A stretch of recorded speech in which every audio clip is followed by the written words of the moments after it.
Boxing King Media in association with Boxer out here with Dominic INGLE. Dom, it's been a while.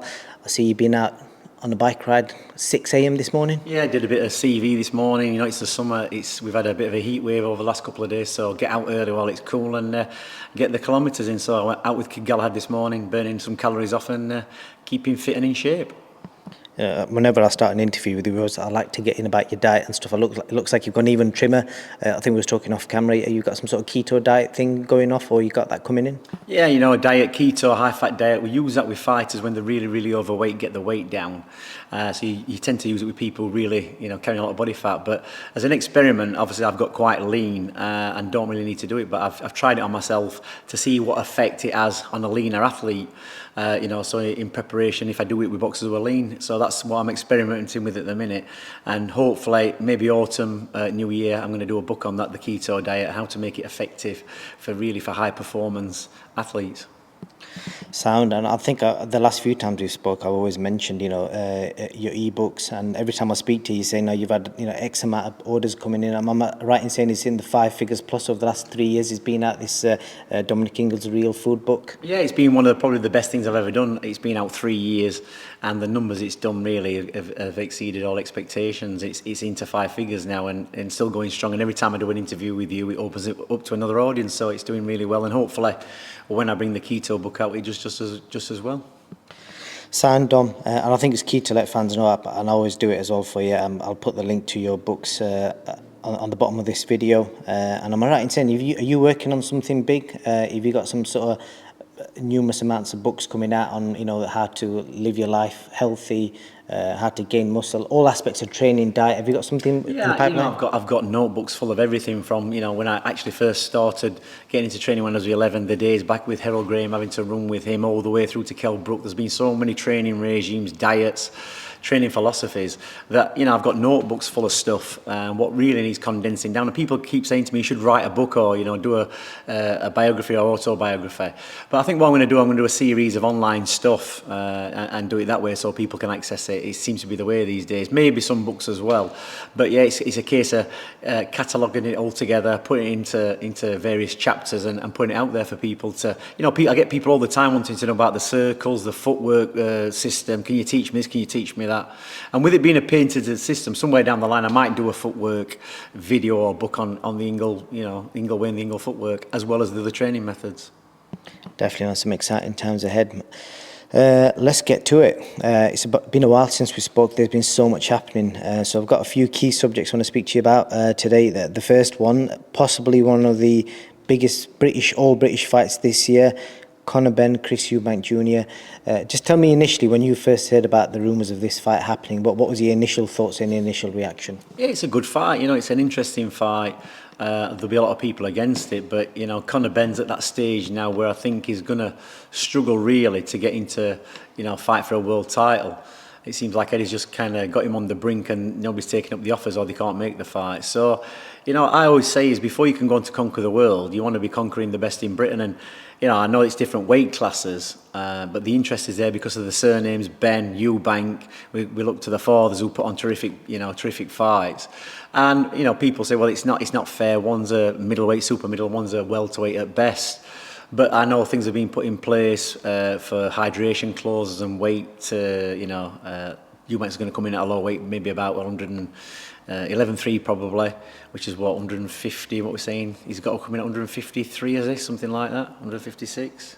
Eubank's got to weigh 157 the day before, and I believe there's a rehydration clause, no more than £10, 11 a.m. the next morning. Yeah, which, you know, it will be a struggle for Chris to make that, but because they've got to reweigh at the morning, 11 o'clock, he's still got at least another 11 hours to get more fluid in. If he's got somebody doing his diet who knows what they're doing, they'll be able to get that fluid back into him in a proper way. So what's going to be the problem for Chris, because obviously he's 30 odd years old now, 32, is that I say this time and time again, you can get away with, you know, killing yourself making the weight in your 20s and you will rehydrate properly. After 30, yeah, you can make the weight and it's much more harder to recover from that process. And I should know because we've had Kell Brook who boxed at welterweight, you know, 147 pounds for most of his career, apart from the fights when he went up. And when he boxed Khan, I think he weighed in at 149 at 36 years old. So it's very difficult with the older fighter to get the recovery process in from making hard weights. So that will affect Eubank somewhere down the line. But what's in his favour is he's the bigger guy. He's boxed better opponents, in my opinion. He's a better boxer than Conor Benn. But Conor Benn's younger. He is ferocious when he gets going, and I believe that Eubanks hasn't got the his hands are a bit brittle these days, as shown for Liam Williams. If Conor Benn can get on him quick and keep the pressure on him and sustain it all the way through the fight, there is a chance. But I would imagine that Eubanks is just going to pick and poke and pop and move and keep on. He's not going to really engage with Conor Benn, and he's going to try and outbox him. I think that's how the fight's going to go. But it's still an interesting fight because there's always the chance. There's always the chance that Conor Benn can land and Conor Benn can punch. And the reason I'm saying this is because Kell Brooks spored Conor Benn, and Kell says I was surprised. He's not the greatest of boxers, but he has got power. He's got this kind of power that you don't see. You don't particularly feel it until it's after he's hit you and think, wow, he's got something there. And that's coming from somebody who's been a seasoned pro for a long, long time. So that's what we've got to look out for in this fight. So I think it's a good fight. It's interesting you say that because there's so many different opinions on it. I'll just mention a couple. Obviously, I spoke to Joe Gallagher. He was categorically against the fight, and he felt it was more of a money-making fight, and it was dangerous for Conor Benn to be taking on a guy so big. What would you make of that? Well, aren't all fights money-making fights? That's the idea. We don't do it for fun and we don't do it for glory. You do it for money. And let me tell you now, I know, from being in boxing a long time, that fighters making their own natural weight are taking risks, making weights, because they're doing it all wrong. So, these, especially Chris Eubank, who's been in the game a long time, he's obviously a good physical specimen, he knows what he's doing. He'll know how to make his weight. And Conor Benn's really not, having to make weight, he's gaining weight. So, boxing's a risky business anyway. If you've got the right people around you, it reduces the risk. As long as all the medicals are fine and the brain scans are fine, that's all that matters. Back in the day, fighters were jumping up full weight classes, 10.5 stone to 11.5 stone, welterweights fighting middleweights fighting light heavyweights and whatever. That's how it happened in the old. It's only in recent times we've had these, weights in between the full weights. So, take that aspect out. I'm not saying that Joe's wrong, that's just his opinion on it. But like I said, there's fighters, fighting in their own weight classes, taking risks when they're making weight. So let's forget about that. Obviously, you've had the experience like you touched on there with Kell Brook and Triple G, and a lot of fans that say that Kell was never the same fighter after the loss to Triple G. Is there a risk, if it does go against Conor, something like that could happen, and for the payday, he might be risking his career and his future? Well, yeah, you have to look at that fight. Look at Kell Brook against Golovkin. Yeah, it obviously did affect his career because he got a broken eye socket. But you have to look at the gulfing class, and it wasn't like Kell Brook was fighting, just a middleweight. He was probably fighting at that time. We can say probably the greatest middleweight of the past, 10, 15 years. Whereas if you look at Conor Benn and Eubank on paper, there's a massive difference in class between Golovkin and Kell and Conor Benn and Eubank. It's not on the same magnitude, is it? They're a lot lower level. Conor Benn's a lot lower level than Kell Brook in his prime, and Eubanks is also a lot lower level than Golovkin. And don't forget, he pulled out of that fight, Eubank. And that's why Kell boxed him. So there's always them, comparisons, but I don't think the comparison is a good one. And I don't know if you saw the press conference yesterday. Chris suggested that he's only going to be at 60% because of the weight making, and he feels he wins easy. And he suggested if he was 100%, it'd be like watching a public execution. Do you think the fight's that easy for him?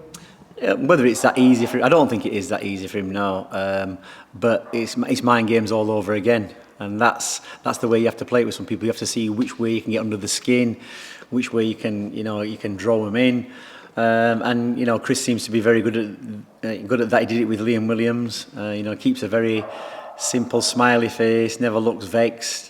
And whereas the other ones, he gets on biting straight away, and that's all part of the play and the excitement of a press conference, and that's what you've got to do sometimes. It kind of measures the fighter that you're facing, see what his temperament is, and no better way to see in a press conference. Interesting. I've got to ask you, Dom. You know, we did an Instagram reel of yours recently where you spoke about a story, an account that you had with Prince Nassim Hamid back in the day, and it did over 1 million views, which is crazy. It shows how much interest people have in them sort of stories. And I saw on the comments you suggested that you've got some story to share about Chris Eubank Jr. Can you share that with us today? I don't think it was Chris Eubank Jr. but Senior, sorry. But there probably is one. But yeah, that's a long time ago. But I think we'll save that for closer to the fight when we do another interview, because we're going to do one on the fight closer, aren't we? But it all relates to a time when Chris Eubank came here when he was a younger man and sparred Harold Graham and Johnny Nelson. And before that, I think it was before that, yeah, it was before that, we actually went down, me and Brendan went down to Brighton, and Eubanks was having maybe his 4th or 5th fight against a guy we were training called Mel Justin from Nottingham. And we went down because obviously we knew Ronnie Davis. Brendan had known him for years. And it was a bit of a journeyman, the fighter we had. And, you know, even then, Chris Eubank, he beat our kid and he strutted around the ring. And because I'd been shouting all the way through the fight, he kind of looked down at me very distastefully, looked down at me, and then flexed himself, then just walked around and said, "Look, I've done the job on your man." It was he came across as very arrogant then, but you could see he was a very good fighter even back then.